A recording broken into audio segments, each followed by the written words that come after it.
यहाँ पे एक इम्पॉर्टेंट चीज ये है, अभी वो जा रहे हैं पोलैंड से वो कहाँ जाएंगे जी, मैं यूक्रेन जाऊंगा और कोई पता नहीं है। एक मैं बढ़िया हम बात बताऊं आपको, कोई पता नहीं है रशिया इतने अरसे के लिए, ये एक आधे दिन के लिए जंग को कोई रोक दे, जिसे कहते हैं ना अनअनाउंस्ड सीज फायर का ऐलान कर दे। ठीक है, देख ले तो इस वक्त इंडिया एक एशियन टाइगर है।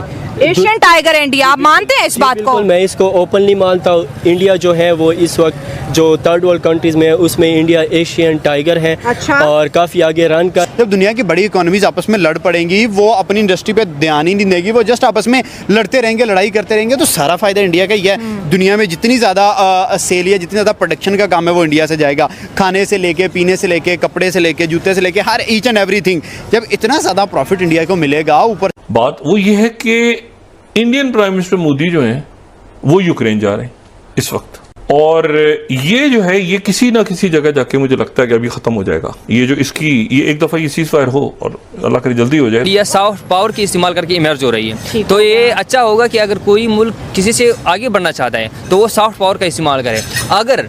अगर वो किसी न्यूक्लियर वेपन की तरफ जाते हैं तो जाहिर बात है उनको भी नुकसान होगा। और ये विजिट बहुत इंपॉर्टेंट है। मिलने इसका मतलब ये होता है कि मोदी साहब का कोई भी दौरा सिर्फ टॉक ऑफ द टाउन नहीं होता, टॉक ऑफ द वर्ल्ड होता है। कि इंडिया एक ऐसी ताकत है कि दुनिया के बेशुमार ऐसे कंट्रीज़ हैं जो ये चाहते हैं कि इंडिया उनकी तरफ रहे, या भारत का वजीर आजम जो है वो उनकी साइड ले। दूसरे की साइड क्यों ले रहा है, हमारी साइड ले। इसके पास ज़्यादा पावर हो, इकानमी हो, उसकी चल रही है। वेपन की पावर की बातें जो हैं वो आजकल ख़त्म हो गई हैं। हाँ। क्योंकि 24 का ज़माना चल। तो हम कब निकलेंगे ये एटम बम और बटन से? हम तो दुनिया से 100 साल या 200 साल पीछे हैं। तो दोस्तों, भारत के प्रधानमंत्री नरेंद्र मोदी इस वक्त पोलैंड और यूक्रेन के दौरे पर हैं और पोलैंड से वो यूक्रेन की तरफ रवाना हो चुके हैं और यूक्रेन में वो जा कर के युद्ध रुकवाने की पूरी कोशिश करेंगे। इस वक्त भारत की और पूरे दुनिया की नज़र नरेंद्र मोदी पर है। प्रधानमंत्री नरेंद्र मोदी की इस समय ये वैल्यू हो गई है कि पूरा देश उनसे आस लगा के बैठा हुआ है कि ये युद्ध विराम, ये युद्ध का सीज फायर कभी भी आ सकता है। पुतिन कभी भी प्रधानमंत्री नरेंद्र मोदी की बात को नहीं टालेंगे, मना नहीं करेंगे, और यूक्रेन की तो औकात ही नहीं है। इस वक्त पूरे देश को, यहाँ तक कि अमेरिका और यूरोप जैसे देशों को इस वक्त बहुत नुकसान झेलना पड़ रहा है। ये युद्ध के चलते उनको हथियार सप्लाई करना लगातार पड़ रहा है यूक्रेन को।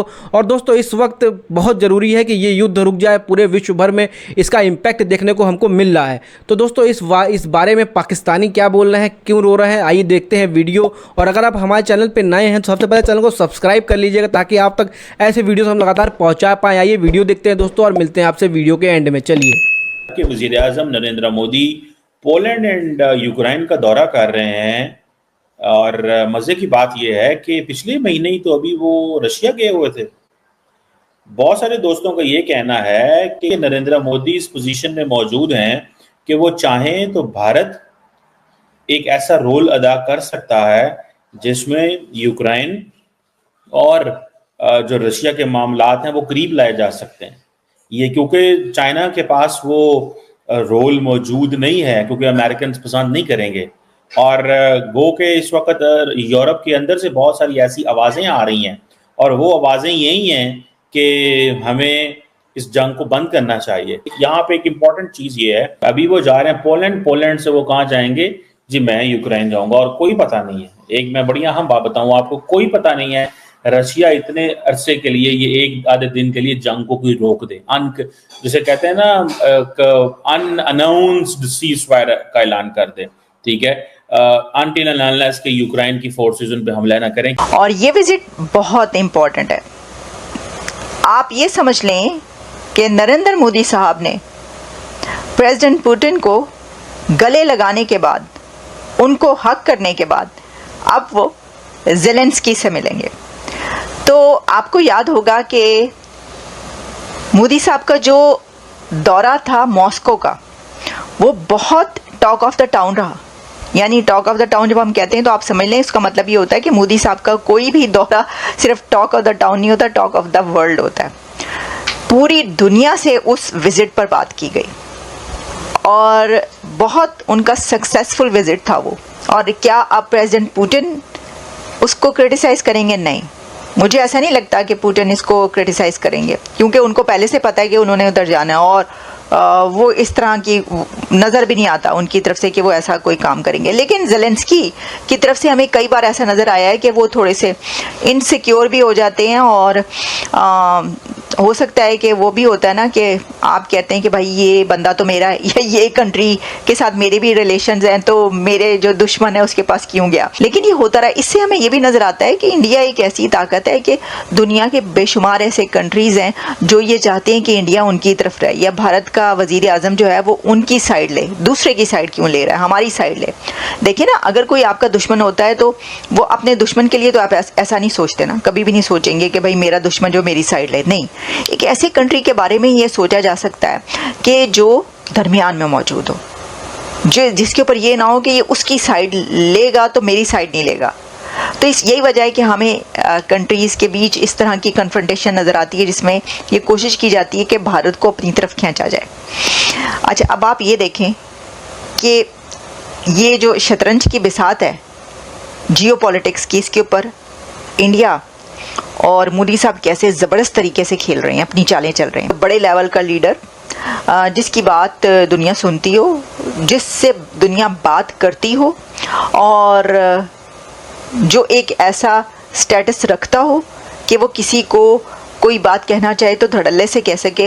बात करें दुनिया की जितनी भी सुपर पावर कंट्रीज है, डिफरेंट वर्ल्ड की जो है समिट में बैठते हैं या डिफरेंट फोरम पे जाते, कहते हैं पीस प्रमोट करते हैं, दुनिया को पीस का पैगाम देते हैं, और जिसके साथ खारबाजी हो उसको सीधा कहते हैं भाई तुझे तो ठोकेंगे पहली फुर्सत में। आजकल दुनिया में ये चल रहा है कि जिसके पास ज्यादा पावर हो उसकी चलती है। पावर वेपन वाली पावर ना, कि डॉलर वाली पावर? डॉलर की पावर, क्योंकि इकानमी काफ़ी आजकल ग्रोथ कर रही है, जिसके पास ज़्यादा पावर हो, इकानमी हो, उसकी चल रही है। वेपन की पावर की बातें जो हैं वो आजकल ख़त्म हो गई हैं, क्योंकि 24 का ज़माना चल। तो हम कब निकलेंगे ये एटम बम और बटन से? हम तो दुनिया से 100 साल या 200 साल पीछे हैं, ये जस्ट बातें चल रही हैं और तो कुछ भी नहीं है। और तो कुछ अच्छा, अगर लेट्स सपोज जैसे आपने कहा ऐसा होगा नहीं, क्योंकि देखिए दुनिया में 3 ही सुपर पावर्स हैं, अमेरिका, चाइना एंड तीसरी बनने वाली इंडिया। ठीक हो गया, ये साउथ एशिया के अंदर। इंडिया को फ्यूचर में आप कितना ग्रो होता देख रहे हैं, और अगर इस तरह हर तरफ जंगें होती है, जैसे रशिया यूक्रेन लड़े हैं, इसराइल फ़लस्तीन लड़े हैं, अमेरिका और चाइना के आपस में भी नहीं बनती, इंडिया और चाइना की भी नहीं बनती, तो इंडिया इसमें कितना फ़ायदा उठाएगा? अगर एशिया में आप देख ले तो इस वक्त इंडिया एक एशियन टाइगर है। एशियन टाइगर इंडिया, आप मानते हैं इस बात को? मैं इसको ओपनली मानता हूँ। इंडिया जो है वो इस वक्त जो थर्ड वर्ल्ड कंट्रीज में है उसमें इंडिया एशियन टाइगर है। अच्छा। और काफ़ी आगे रन कर रहे हैं। इंडिया और पाकिस्तान के ताल्लुकात कैसे देख रहे हैं आप?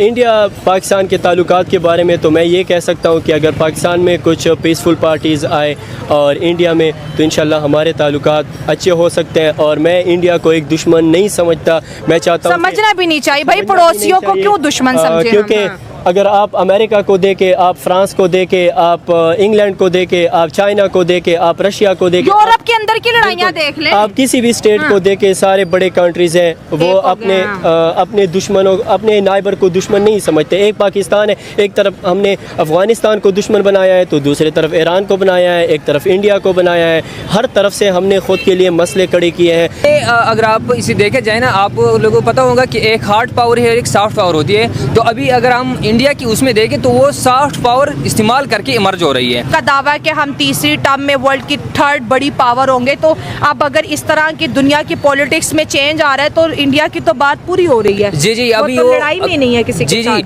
अगर वो एक क्लेम कर रही है कि हम ये बनने जा रहे हैं, तो हो सकती है अगर हम इस बात को देखें तो फिर ये वाज़ेह नज़र आ रही है कि अगर ये दोनों जो अभी लड़ पड़ते हैं, हम जो हम देख रहे हैं या जो दिख रहे हैं बाहर दुनिया को, तो ये इंडिया सॉफ्ट पावर इस्तेमाल करके अपने आप को इमर्ज कर रहे हैं। तो दोस्तों आपने वीडियो देखा, प्रधानमंत्री नरेंद्र मोदी की इस समय ग्लोबली क्या इज्जत है, इंटरनेशनली क्या औकात है। ये पाकिस्तान की जो पूरे लोग हैं, जो पाकिस्तान के बड़े बड़े नाम हैं, वो इस समय देखकर अंदर से जल भुन चुके हैं पूरी तरह से कि प्रधानमंत्री नरेंद्र मोदी कहीं भी जाते हैं वो अपना इतना बड़ा इम्पैक्ट छोड़ जाते हैं और पूरा देश उनसे, पूरा दुनिया उनसे केवल भारत ही देश नहीं, पूरा दुनिया उनसे आस लगाए बैठा होता है किसी भी चीज़ों के लिए। तो इस वक्त फिर से एक बार नरेंद्र मोदी पोलैंड और यूक्रेन के दौरे पर हैं। पोलैंड वो हो चुके हैं और इस समय जा रहे हैं यूक्रेन, और यूक्रेन में जाते ही दोस्तों युद्ध विराम का या युद्ध स्टॉप का या फिर युद्ध को पॉज करने का निर्णय लिया जा सकता है कभी भी। नरेंद्र मोदी केवल इसीलिए गए ही हैं कि वहाँ का जायजा लेने के लिए क्या कंडीशन है वहाँ पे, और दोस्तों रिलेशनशिप अच्छा करने के लिए गए हैं यूक्रेन से और रशिया से। यूक्रेन रशिया को भी दोस्तों साथ में मिलाना चाहेंगे नरेंद्र मोदी, और पूरा देश को एक दिखाना चाहेंगे कि प्रधानमंत्री नरेंद्र मोदी की और भारत की क्या इज्जत है, क्या वैल्यू है इंटरनेशनल मार्केट में, और उनकी बात कोई भी नहीं टालता। इस वक्त नरेंद्र मोदी इस समय ब्रांड बन चुका है पूरी तरह से इस समय पाकिस्तान इस समय बौखला गया है, रो रो के चिल्ला के हर वक्त नरेंद्र मोदी का और भारत का नाम लेता रहता है, और भारत के नाम पे ये लोग लगातार व्यूज़ पाते रहते हैं, लगातार भारत के नाम पे ये लोग कमाते रहते हैं पैसे, लेकिन भारत को ही गालियां देना या भारत को ही बुरा भला बोलना ये लोग कभी नहीं छोड़ते हैं। तो दोस्तों भारत इस समय ग्लोबली किस कंडीशन में है, किस स्टेज में है, ये पाकिस्तान लगातार देख रहा है, और पाकिस्तान लगातार नज़र बनाए रखता है कि इस समय पूरे इंटरनेशनल मार्केट में क्या चल रहा है और क्या हो रहा है, और भारत उसमें कितना इम्पैक्ट डाल रहा है, और पाकिस्तान का उसमें क्या इन्फ्लुएंस है 1% जो कि नहीं है। और दोस्तों भारत इस समय जो दौरे पर गया है उससे हमको बहुत अच्छा एक न्यूज़ सुनने को मिल सकता है, और इस समय ऑस्ट्रेलिया, अमेरिका और यूरोप जैसे देश इस समय भारत से आस लगाए बैठे हुए हैं, क्योंकि उनको भी इस समय बहुत ज़्यादा लॉस हो रहा है, बहुत ज़्यादा उनको नुकसान झेलना पड़ रहा है, क्योंकि उनको वेपन सप्लाई करना पड़ रहा है यूक्रेन को, और ये युद्ध इतने दिनों से चला आ रहा है और अभी तक रुकने का नाम नहीं ले रहा है। और दोस्तों पुतिन से मोदी की अच्छी दोस्ती है, अच्छी पहचान है, अच्छी दोस्ती है, अच्छा रिलेशनशिप को फ़ायदा उठाते हुए दोस्तों नरेंद्र मोदी एक बार पुतिन से ज़रूर बात करेंगे कि इस बारे में अब इसको ख़त्म किया जाए, समझौता किया जाए और युद्ध विराम किया जाए, जिससे पूरे जो इंटरनेशनल पूरे मार्केट में इस समय इंपैक्ट पड़ रहा है वो इंपैक्ट कम हो, और दोस्तों सभी लोगों को राहत की सांस मिले। तो इसके बारे में आपका क्या मानना है, आपकी क्या राय है, कमेंट बॉक्स जरूर बताइएगा। क्या प्रधानमंत्री गए हैं तो वहां इंपैक्ट पड़ेगा, क्या प्रधानमंत्री गए हैं तो वहां से युद्ध विराम का कोई भी लक्षण दिखाई दे रहा है दोस्तों कि युद्ध विराम हो सकता है? प्रधानमंत्री की बात क्या पुतिन मानेंगे, क्या यूक्रेन के जो प्रधानमंत्री हैं वो नरेंद्र मोदी की बात मानेंगे? इसके बारे में कमेंट बॉक्स जरूर बताइएगा दोस्तों।